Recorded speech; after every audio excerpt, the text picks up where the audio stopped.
and there's all these myths that surround it, but that's not true. This is not your grandfather's immigration. Hey, Angela Merkel, you're insane. In 2010, you said multiculturalism doesn't work. It's a failed experiment. I thought you were saying, I don't know if you hit your head or something, but recently you were reading, as Ezra Levant put it, Germany's suicide note.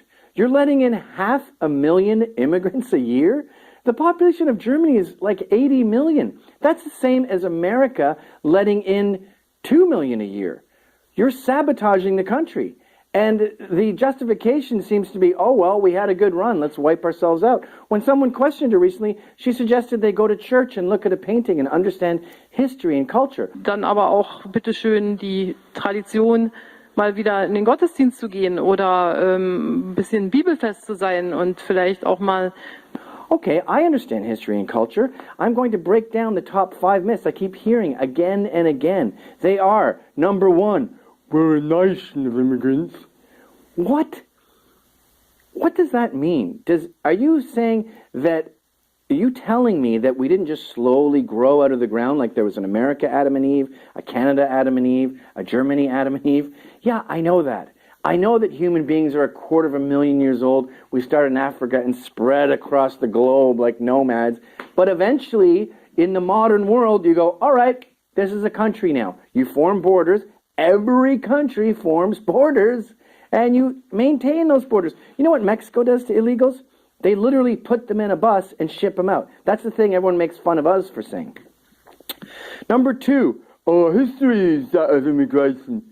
No, it's not, okay? In America, at least, it's gone open the gates, close the gates. Open the gates, close the gates. In the 50s, we had a massive surge. Plenty of illegals, too.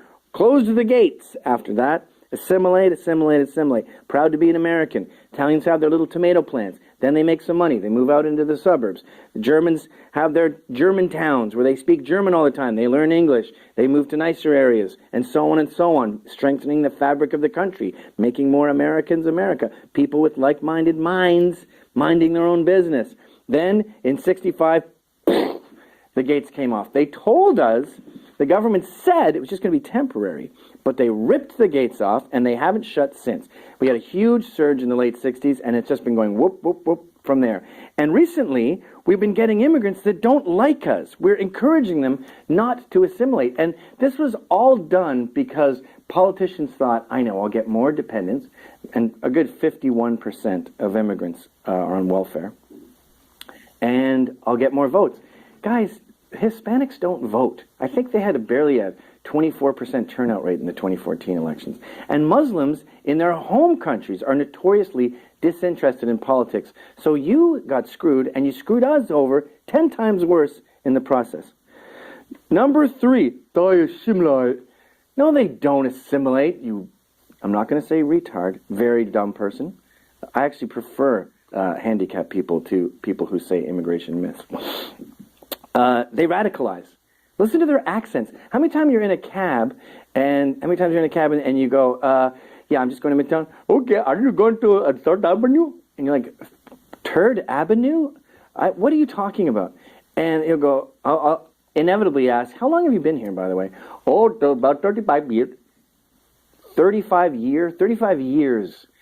If I lived in India for 1 year, I'd be going, oh, ke hal chale yaar, tik tak, pyari ladki. Okay, shukriya, shukriya, hur hafiz.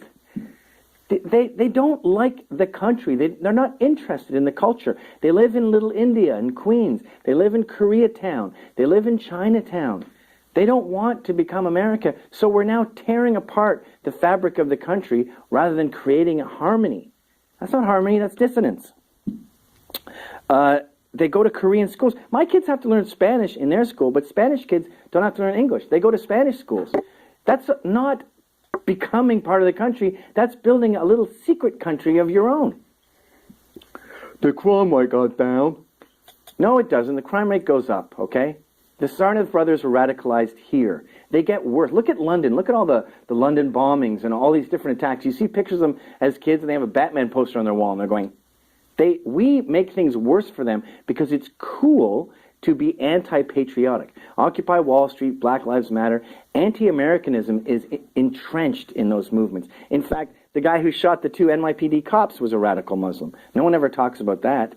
The guy who's going to make pigs fly does not eat pigs. Same with the dude with the axe who attacked that cop. The terrorists in Canada where they killed, they had 2 major attacks in 1 week.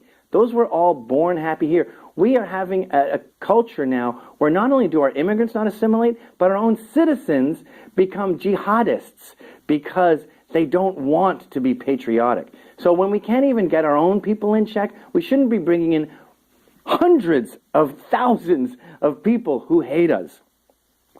This brings us to number 5. Our native population is going down. Yes, our native population is going down or staying steady, but how is that a bad thing? I don't understand why we have to fill these rooms and fill these houses, and they're just going to sit there and rot. The whole country's going to turn into Detroit if we don't keep cramming it with people that hate us. And it's worth asking, why is the fabric of the country falling apart? Why are all these guys not proposing and sitting on their parents' couch playing video games? Maybe it's because you killed their economic libido by giving away all the jobs that teenagers used to do. They don't mow lawns anymore. They don't clean pools. They don't develop a self in their formative years. They become formless blobs. This whole idea that there's become a jambalaya, and they say, oh, look at the cute little immigrant towns. They have less crime than other towns. Yeah, because there's less blacks. For whatever reason, cities with more blacks tend to have more crime. You chose this little rural town as an example of harmonious multiculturalism, but they're all speaking Spanish there. They're speaking Spanish in City Hall. That's not America. It's almost like an embassy. You created conflict when you said you were going to create multiculturalism. The only hope is to close the borders and allow this mess to assimilate, not open the doors wider and let more cram in. That's called suicide. And if you're a lemming and you're happy to say, well, I had a good run, and you want to run off the cliff, go bananas, run off that cliff. But don't grab me and pull me down with you. We don't want to join your suicide pact.